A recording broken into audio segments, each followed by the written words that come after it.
சரவண பவோ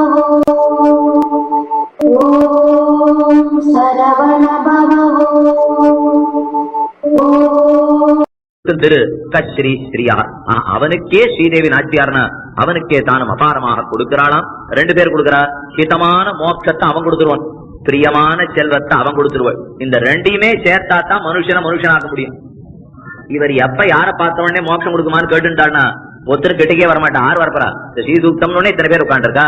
இதே திருவாய்மொழி கண்ணினு சிறுதாம்புன்னு சொன்னோம்னா அப்ப தெரியும் இத்தனை பேர்ல 6 உட்காந்துருக்காங்கிறத பத்தி. 6 உட்கார போறா. அது மோட்ச சாஸ்திரம்னா எப்ப பார்த்தாலும் மோட்ச சாஸ்திரம்னாலும் ஆள் வராது, எப்ப பார்த்தாலும் ஸ்ரீசூக்தம்னாலும் அப்புறம் மோட்சத்துல ஆச்சை வராது. கொஞ்சம் 2யும் சேர்த்துட்டா தானே நமக்கு அர்த்தம் புலப்படும். அதனால பகவானே என்ன பண்ணானா, நான் வரவனுக்கு மோட்சத்தை கொடுத்துடுறேன், நீ வர்றவனுக்கு செல்வத்தை கொடுத்துட்டோம், எப்படியான நம்ம விட்டு போகாது இருந்தா சரி. இதான் இப்ப பகவானுக்கு இருக்கிற ஆசை. செல்வத்தை அவள் மூலமாகவும், பிரியத்தை ஹிதத்தை தன் மூலமாகவும், மோட்சத்தை இந்த 2யும் கொடுக்கிறான் பகவான். அதனாலதான் பிங்களான்னு சொன்னார்கள். சப்தாட்சரோத்யம் மந்திரா யோக தேஜஸ் சமிருத்திதா ஓம் பிங்களாயை நமஹ என்கிற 7 அக்ஷரங்களோட கூடின மந்திரமா. அது யோகத்தை அனுஷ்டிப்பதற்கு வேண்டிய தேஜஸ் அத்தனையும் கொடுக்கும். ஏன்னா அது மஞ்சள் ஒளி விடுகிறாள்னு சொல்லியா, நமக்கும் ஒளி தேஜஸ கொடுக்கும். ஓம் பிங்களாயை நமஹ. பத்மமாலினி தாமரை மாலையத்தானும் உடையவள். சந்திராம் கீழே பார்த்திருக்கோம், சந்திரனை போன்ற ஆனந்தத்தை கொடுப்பவள். கிரண்மயும் பொன்மயமாக இருப்பவள். லக்ஷ்மி அவளே லட்சணமாக இருப்பவள். இப்படிப்பட்ட பகவன் ஜாதவேதா மம ஆவஹ, அந்த லக்ஷ்மியை எனக்கு உடையவளாக ஆக்குவாய் என்று பிரார்த்திக்கிறான். என்னிடத்தில் அனுகிரகம் பண்ணணுங்கிறது 13வது இருக்காலே. இனி 14வது இருக்காலே.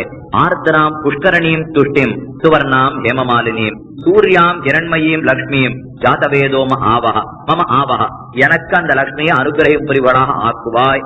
ஜாதவேதா எல்லா இடத்திலையும் பகவான ஜாதவேதான் தான் கூப்பிடுறது. இந்த இடத்துல வேதத்தை கொடுத்தவனே வேதத்தை கொடுத்தவனே, இது ஒரு மாதிரி வேத பாகமாயிட்டபடியாலே வேதம் இன்னொன்னத்தை கொடுத்தவனேன்னு சொல்லிக்க போறதா, தம் பெருமையத்தான் தான் சொல்லிக்கும். அதனாலதான் விடாம ஜாதவேதா ஜாதவேதா வேதத்தையே கொடுத்தவன் பகவான். ஆர்திராம் மறுபடியும் அமுத பெருக்காலே நனைந்த திருமேனி ஈர நெஞ்சு படைத்தவள் ஆர்திராம். புஷ்கரணி புஷ்கரணின்னா தாமரைய கழுத்திலேயும், தாமரை கைகளிலேயும், தாமரைய தலையிலேயும், தாமரைய கண்களிலேயும், தாமரை ஆசனமாகவும், தாமரை தலைக்கு மேலே குடையாகவும் எல்லா இடத்திலையும் தாமரையை படைத்தவள் புஷ்கரணி. மேல சொன்னார் ஆத்தான் புஷ்கரணியும். துஷ்டிம் சுவர்ணாம் ஹேமமாலினியும். துஷ்டிம் துஷ்டிம்னா சந்தோஷிக்க செய்பவள் அர்த்தம். ஆரை தன்னுடைய சொரூப ரூப குண விபவங்களாலே பகவானையே சந்தோஷம் அடைய செய்பவள். அதனால துஷ்டிம்னு திருநாமம் அவளுக்கு. தன்னுடைய அனுபவத்தாலே அத்யா தேவ்யா மனஸ்தஸ்மின் தத்தசாஸ்தியாம் பிரதிஷ்டிதம் தேனேயம் சச்ச தர்மாத்மா முகூர்த்தம் அப்படி ஜீவதி. இந்த தேவியை விட்டு பிரிந்து ஒரு முகூர்த்த காலம் கூட பகவான் இருப்பது கிடையாது. என்ன அவ்வளவு ஆனந்தப்படுகிறான் பகவான். அவளுக்கு இருக்கிற ஆனந்தம்னு பார்த்தோம்னா நீங்க தெரிவிக்கிறார். தானும் இருந்திருக்கா அசோகவனத்துல சீதை. அப்ப ஹனுமான் வந்திருக்கார் சீதையை பார்த்து பேசுறதுக்காக. சில சரித்திரங்கள்லாம் ராமனுக்கு அவளுக்கு அந்தரங்கமா நடந்திருக்கு. அத சீதை ஹனுமான் இடத்துல தானு பேசி இப்படி எல்லாம் ஆனந்தப்பட்டோம், இப்படி எல்லாம் ஆனந்தப்பட்டோம்னு சொல்லிக்கிறான். அப்ப 2-3 சரித்திரமா சிவஜன மூலத்துல பிடலோகாச்சாரி உதாரித்தார். ஆரோபி நாற்பித்த கண்டே பரிச சம்பரோத பீருணா. தான் திருமேனியில தான் ஆபரணங்களை கூட சாத்திக்க மாட்டாளாம் சீதை. ராமன் தான் ஆலிங்கனம் பண்ணிக்கணும்னு வந்துட்டானா நடுவில் ஏதான ஆபரணம் இருந்தா அவனுக்கு இடையூறும் தான். அது நம்ம திருமார்பில் இருக்கப்படாது என்று கலஞ்சு விடுவலாம். ஆரோபி நாற்பித்த கண்டே பரிச சம்ரோத பீருணா. பரிச சம்ரோதம் இடைஞ்சல் ஏற்படுங்கிறதுக்காக களைவலாம் சொல்றார் பிடலோகாச்சாரியர். எனக்கும் அந்த ராமனுக்கு நடுவுல 100 யோஜன சமுத்திரம் இருக்கு ஹனுமன். அவன் வந்து ஆலிங்கனம் பண்ணா இடிக்க கூடாதுன்னு ஆபரணத்தை கழட்டியவள் யான். எனக்கு அவனுக்கு நடுவுல இந்த சமுத்திரம் இருந்தா தாங்கிறதுக்கு அவளால முடியுமா? அவ்வளவு துஷ்டி ஆனந்தத்தை கொடுப்பவளாம் பிராட். கோதாவரியிலே ஒரு தடவை 2 பேரும் போட்டி ஏற்படுத்தி விட்டான். இறங்கணும் நீச்சல் போட்டி. நீச்சல் போட்டிக்கு 6 நடுவர், லட்சுமணன் தான் நடுவர். ஒரு பெரிய சிலையில ஏறி உட்காந்து வச்சாலும் பாறையில லட்சுமணன் நடுவரா உட்காந்து வச்சுட்டான். 2 பேரும் நீச்சல்ல போட்டி. ராமனு லட்சுமணனும் நதியில குதிச்சாலும். என்ன போட்டி?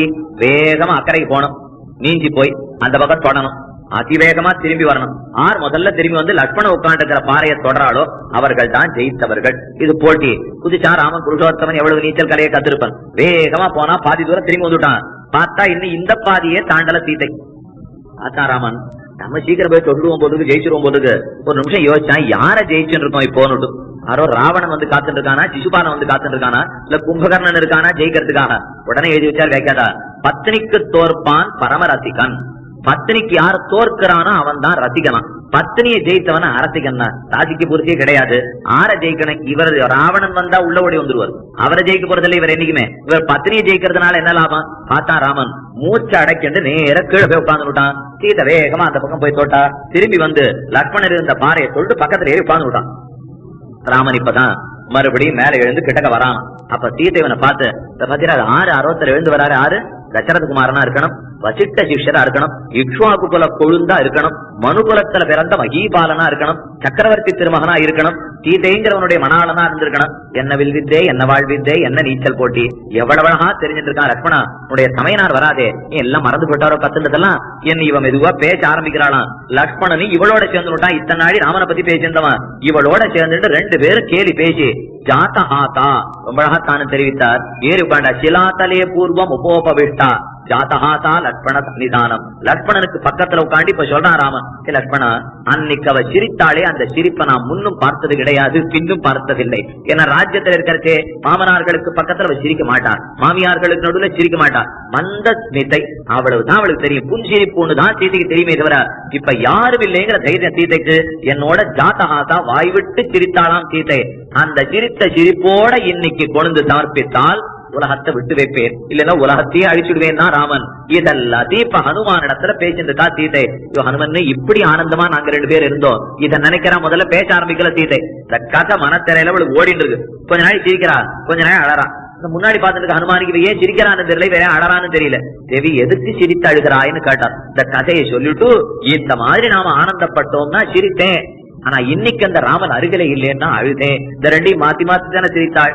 துஷ்டியம் இப்படியெல்லாம் ஆனந்தப்பட்டார்களாம் சீதையும் ராமனுமாக. கடைசியா ஒரு சரித்திரம், இந்த மோதிரத்தை ராமநாமாங்கிதமான மோதிரத்தை ஹனுமான் கொடுத்தார். வாங்கினள், முலக்குவையில் வைத்தனள், தன்னுடைய திருமார்களை வச்சு அபார ஆனந்தப்பட்டாளாம். கிரஹீத்வா பிரேட்சமானாதா பர்த்துக்கர விபூஷணம் பர்த்தாரம சம்பிராப்தா ஜானகி முதிதா பவத். கிரஹீத்வா தான் கையால வாங்கினாளாம். பிரேட்சமானாதா பர்த்துக்கர விபூஷணம் தன் பர்த்தாவின் கைக்கு ஆபரணமான மோதிரத்தை வாங்கி பார்த்தாளாம். பார்த்த உடனே மோதிரம் தெரிஞ்ச உடனே விரல் கண்ணப்பட்ட ஆப்பில் இருந்துதான், விரலை பார்த்த உடனே கை கண்ணப்படுற ஆப்பில் இருந்துதான், கைய பார்த்த உடனே தோல் ஞாபகத்துக்கு வந்துதான், தோலை பார்த்த உடனே தேனி ஞாபகத்துக்கு வந்துதான். அப்படியே ஆலிங்கனம் பண்ணிக்கிறாப்பல நின்றுட்டானாம். வால்மீகி உடனே தெரிவித்தார், கிரஹித்வா பேட்சமானாதா பர்த்துக்கர விபூஷணம் பர்த்தாரமிவ சம்பிராப்தா. பர்த்தாவையே ஆலிங்கனம் பண்ணிட்டாப்பல இருந்துட்டாளாம். ஜானகி முதிதா பவத். ஜானகி அபார ஆனந்தப்பட்டாள். வால்மீகி வருத்தத்தோட சொல்லிட்டார்.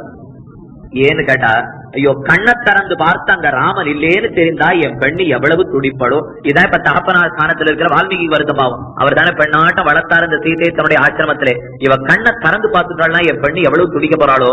இதே போல பாசுரம் சொல்லுயர்ந்த நெடுவீணை முலமேல் தாங்கி ஆழ்வாருடைய அற்புதமான திருநெடுந்தாண்டா பாசுரம். நானும் மெல்விரர்கள் சிவப்பெய்த தடவி ஆங்கே மென்களி போல் மிகமிழற்றும் என் பேதையே, என் பேதை மிழத்துகிறாள். இந்த நாச்சியார் திருக்கோலத்துக்கு பரகால நாய்க்கு திருக்கோலம். இது யாரோ தெரியாதவா மோகினி அலங்காரம் விடுவா. இது மோகினி இல்ல, அலங்காரம் இல்ல. இந்த பாட்டு திருநெடுந்தாண்டா திருக்கோலம். துணமுழமையில் துளிசோர சோர்கின்றாளே. தானும் இந்த பெரிய வீணைய மார்பல சாத்தி விட்டாளாம். அந்த வீணை அப்படியே மீட்ட ஆரம்பிச்சாலாம் பரகால நாய்க்கு. 6 நினைச்சுட்டா தெரியுமா? அந்த வீணை தந்தின்னு நினைக்கல, வயலாளி மணவாளனுடைய முதுகுன்னு நினைச்சுட்டாளாம். அந்த முதுக வருடி விடுறாப்பல வீணையை மீட்டிட்டு இருந்தாலும். இப்ப தாயாருக்கு என்ன வருத்தம்னா, கண்ணை திறந்து பார்த்தா இது வீணேன்னு தெரிஞ்சுட்டா என்ன பெண்ணு எவ்வளவு வருத்தப்படுவளோ, அது முதுகில்லேன்னு தெரிஞ்சு போட்டா எவ்வளவு வருத்தப்படுவள். அவ்வளவு ஆசை 2 பேருக்கும். இந்த கொடுத்தா வாங்கின உடனே மோதிரத்தை பார்த்த உடனே ஒரு கதை ஞாபகம் வந்துதான் சீதைக்கு. நானும் இந்த ராமனுமாக அனுமன்னு இருந்தோம் 12 ஆண்டு. 1 இல்ல 2 இல்ல 12 ஆண்டு காலம் ராமஸ்ய நிவேசனே சமாத்வாதச்ச தத்ராகம். 12 ஆண்டு காலம் நானும் ராமனு சௌக்கியமா இருந்தோம். அப்ப என்ன ஆயிடுச்சு தெரியுமா? அந்த புறத்துல உட்கார்ந்தோம் ஹனுமன்னு. திடீர்னு ராமன் வந்து என்கிட்ட ஒரு வேடிக்கை பண்ணான். நான் குங்குமம் இட்டிருந்தேன்னா அதை வந்து தன் கையால அப்படி தீட்டுட்டான். எனக்கு ஒரே கோபம், எப்படி பதிவிரத்தை சுமங்கலுடைய குங்குமத்தை இழுக்கலாம்? பேசுறதுல இந்த ராமனோட வச்சுட்டேன். எனக்கு அவனுக்கும் பிரணய ரோஷம். 2 பேரும் பேசிக்கவே இல்லை. 2 நாளாச்சு 3 நாளாச்சு. இவன் நினைச்சாலாம் என்ன இருந்தாலும் பர்த்தா விளையாடினார், இதை இவ்வளவு பெருசா நாம் ஆக்கியிருக்க வேண்டாம். அவன் நினைச்சிருந்தானா நாமும் ஒரு பதிவிரத்தை ஒரு சுமங்கலினுடைய குங்குமத்தை அழித்தது தவறுதானே.